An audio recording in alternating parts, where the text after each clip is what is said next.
Hey guys, Neil with Aviator Q. Welcome back to another episode. On today's video, we're going to be doing a quick how-to video on how to take your Weber kettle and set it up for a long, low and slow smoke. I've talked briefly about this on some of the videos where I'm actually smoking on the Weber kettle, but I've never actually made a dedicated video on how to set it up.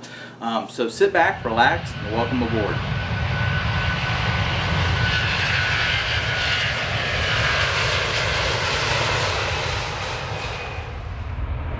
Welcome back, everybody. So if you're new to the channel, this channel is everything grilling, smoking, and barbecue. Appreciate you stopping by. If you are new and haven't subscribed, consider maybe giving us a like and a subscribe.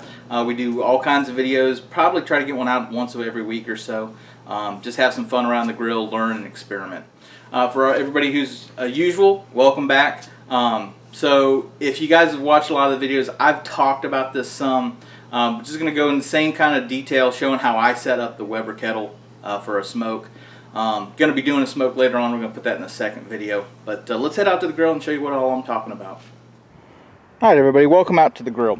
So the first thing we're going to want to talk about and consider when we're talking about smoking on the Weber kettle is temperature control. To do that, we're going to change the amount of air in and out of the grill. Now, this is going to be done specifically on the Weber kettle. All Webers are kind of set up the same way. If you don't have a Weber, but you have some type of kettle, it's not going to be exactly the same, but the same principles can be applied. You're going to have a vent on the top of the lid. I always keep that wide open. And you've got some dials in here that will turn these baffers. Now, once you have everything on top of it and the meat all on it, you won't be able to see these. So what you're going to want to do is you're going to want to come out on the outside of the grill and make some notations. I just did a Sharpie, and you're going to want to find places on the handle that represent full open, half, a quarter, and closed.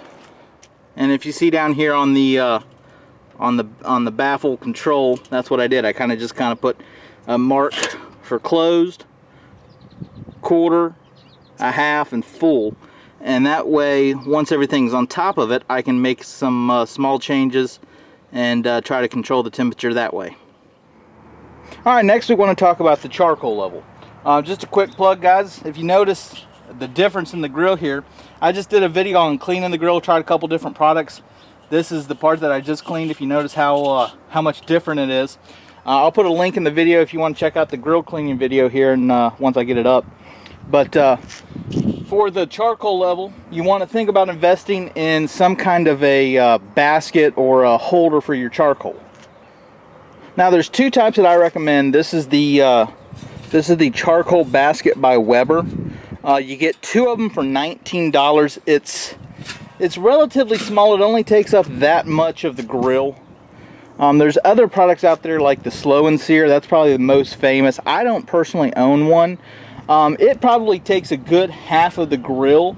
It's got basically a holder for your charcoal. It's got about a 1.5 inch container that would sit along here that you could add water to. The newer ones actually have it where that part is removable. You're looking somewhere between $60 to $100 depending on whose version of the Slow and Sear you make. These are Weber brand, two of them for $19. So there's benefits of each. A little bit bigger, you won't have to babysit it as much, but like I said, definitely invest in something. It'll keep the charcoal piled up high, make it cook longer, less babysitting. If you choose to go with the basket versus the Slow and Sear that doesn't have its own, you'll want to get a aluminum cooking pan. Now this one I reuse these until they kind of get old and put a little hole in them. But I'll fill this with water and I'll put it right there. It's kind of a barrier, helps kind of regulate, kind of avoids the spiking of the temperature. The water will add a little bit of moisture, help with the cooking process. Plus you can put some aromatics in there like some thyme or some rosemary or something, or some beer or something like that added for your cook. Now once you get all that going and you got your grate on, what you're going to want to do, you're going to need something that's measuring the temperature. When you're normally grilling, you're just cooking wide open. It doesn't really matter. You're hot. When you're doing the barbecue stuff, the low and slow, you really need to concentrate on your temperatures. Depending on the type of Weber kettle you get, some come with thermometers on the lid. Mine personally doesn't, but I'm not really. Sometimes that temperature probe is right on the top of the lid. I'm more or less concerned about the grill. Alright guys, this is going to be a weird transition. I was running out of battery when I was talking about the temperature probe. So for the temperature probe, what I like to use is the Weber iGrill. The iGrill comes in a couple different series. One is like a one port deal. The 2 is set up for any kind of grilling that you want.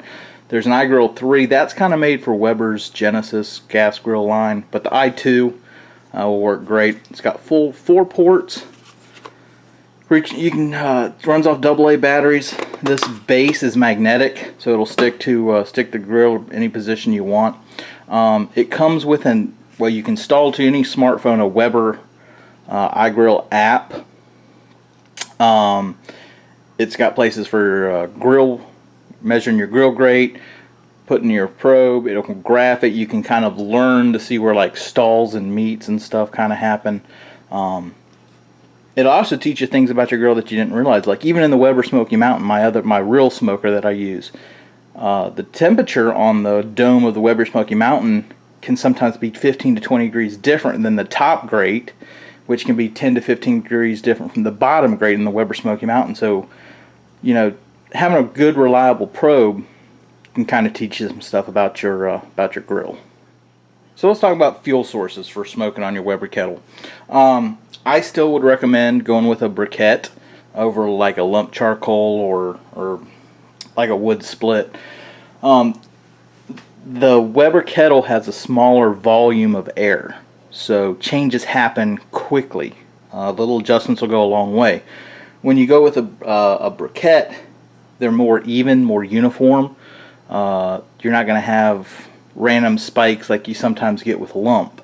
That being said, when I'm smoking in the Weber kettle, I like to use the Kingsford Professional.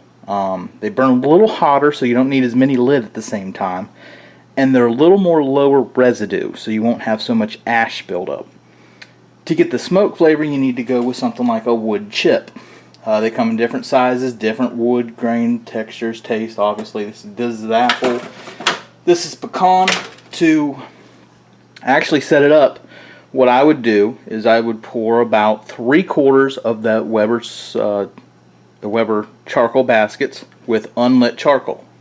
Then I would light in a small chimney approximately 10, just a I don't know, maybe 10, 12, 13 briquettes, and then I would dump them right on the end. I'd pile everything up and have like a gap on the charcoal basket.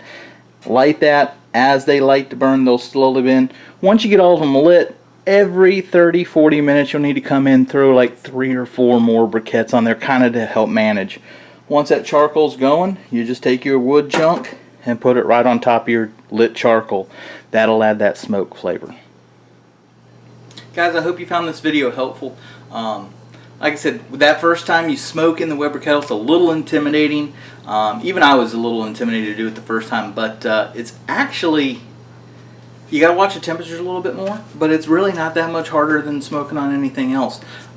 If you're wanting to just get into smoking, try it on the Weber Smoky Mountain. Don't go out and buy new equipment. You can do, as long as it's not a giant piece of meat, you can do pretty much any smaller cut, 1 maybe 2 racks of ribs on the Weber kettle. But like I said, overall it's not that bad. It's actually kind of fun to do it on the Weber kettle. Highly recommend it. If you got the time, you're staying at home because of the coronavirus, man, get out there on the grill, have some fun, experiment. Remember, you only make great barbecue by making bad barbecue and learn from your mistakes. So have fun with it, guys. Hope you guys have a great weekend. Enjoy your time off with your family. Things will get back to normal pretty soon. We'll see you around the grill in the next video. See ya. Bye.